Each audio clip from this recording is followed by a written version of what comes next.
Kita kopikan dulu datanya. Saya mengambil nomor 1 bagian A.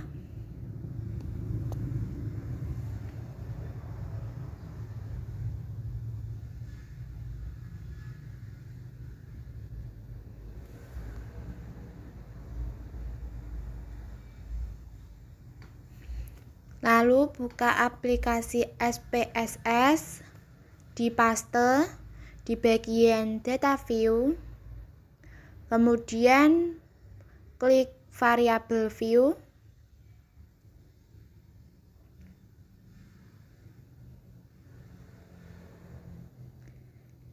yang bagian name diubah, nama yang pertama diganti sebelum, kita ketik sebelum. Yang kedua diganti sesudah. Kita ke desimal kita 0 kan.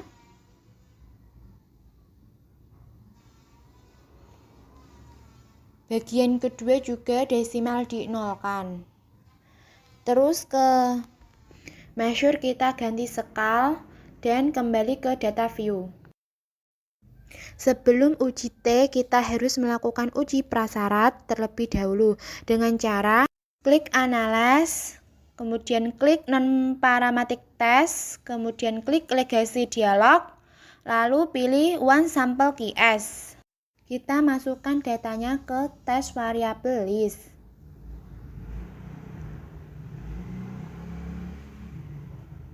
Kemudian klik OK. Perhatikan bagian asim seek to tellet, di mana hasilnya yaitu 0,2. Jika kurang dari 0,05, maka distribusi data tidak normal.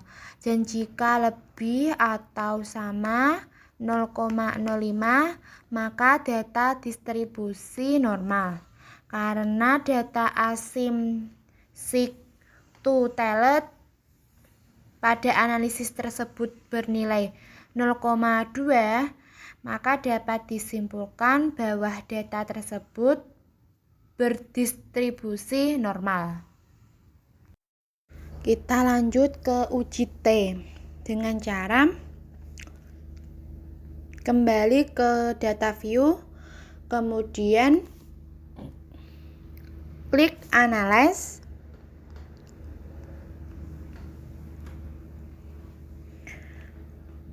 lalu klik Compare Means, pilih Paired Sample T-Test, dan kemudian masukkan datanya ke Paired Variable.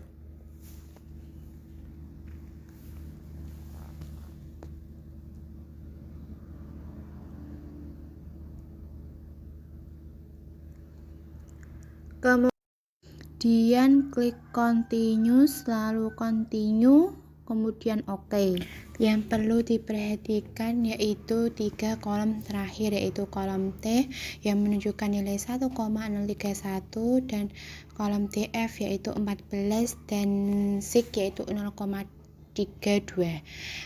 Berdasarkan data, interpretasi terhadap T0 dapat dilakukan dengan pertama yaitu T observasi dan T1 dengan DF14 diperoleh 2,145 dengan taraf signifikan 5% karena T observasi lebih kecil dari T1 yaitu 1,031 lebih kecil dari 2,145, maka H0 diterima. Yang kedua, SIG lebih besar dari alfa, maka H0 diterima. Jadi H0 tidak ada perbedaan baik sebelum maupun sesudah menggunakan aplikasi Bandicam. Dan kedua, H1 yaitu Ada perbedaan baik sebelum dan sesudah menggunakan aplikasi Bandicam. Kesimpulannya yaitu tidak ada perbedaan baik sebelum maupun sesudah menggunakan aplikasi Bandicam. Soal nomor 2, analisis regresi linear. Kita kopikan terlebih dahulu datanya.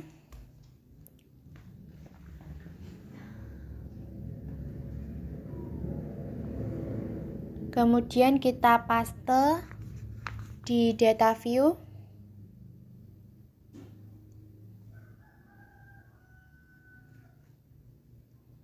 Lalu klik variabel view.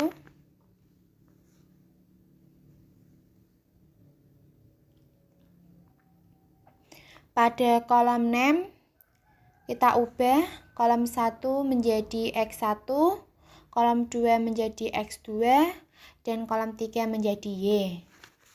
Kita ke desimal. Desimal kita nolkan semuanya.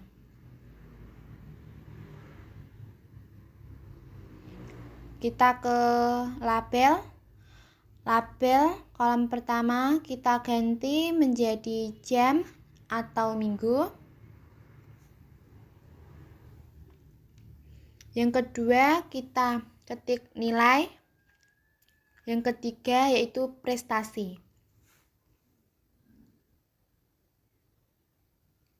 Kemudian kita kembali ke data view.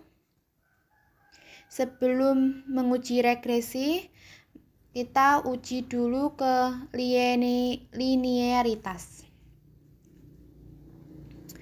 Dengan cara klik analyze, kemudian compare means, lalu klik means, masukkan X1 dan X2 ke independent list.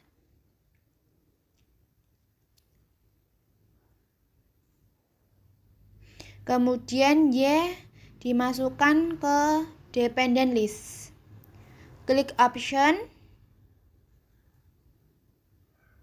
Kemudian centang ANOVA tabel dan centang test for linearity, lalu continue. Lalu klik OK. Lihat tabel ANOVA tabel. Diketahui nilai sig pada baris deviation from linearity yaitu 0,194 karena nilai sig lebih besar dari alpha yaitu 0,194 lebih besar dari 0,05, maka disimpulkan bahwa data tersebut normal dan bisa dilanjut dengan uji regresi. Nah, kembali ke data view, lalu klik analyze, kemudian regression, kemudian pilih linear, pindahkan data X1 dan X2 ke independen dan data Y ke dependen. Klik statistik, kemudian centang R2 query change dan centang description, lalu klik continue, kemudian klik plot, dependen masuk ke Y, kemudian Z-receipt dimasukkan ke X.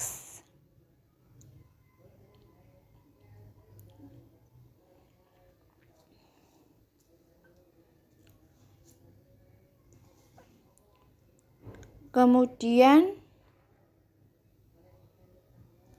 centang histogram dan centang normal probability plots.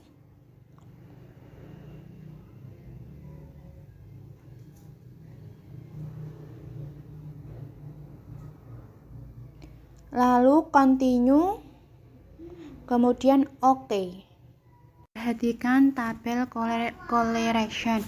Interpretasi data nilai R hitung sama dengan X1 terhadap Y sama dengan 0,888, sedangkan R tabel yaitu 0,553. Jadi nilai R X Y lebih besar dari R tabel yaitu 0,888, lebih besar dari 0,553 dengan taraf 5%. Jadi tidak ada hubungan waktu belajar dengan prestasi. Nilai R hitung sama dengan X2 terhadap Y yaitu 0,616, sedangkan R tabel 0,553. Jadi nilai R X Y lebih besar dari R tabel yaitu 0,616, lebih besar 0,553 dengan taraf 5%. Jadi disimpulkan tidak ada hubungan antara nilai dengan prestasi. Perhatikan tabel ANOVA, yaitu variabel bebas menjelaskan variasi nilai dependen menggunakan nilai F. Nilai F hitung yaitu 23,411.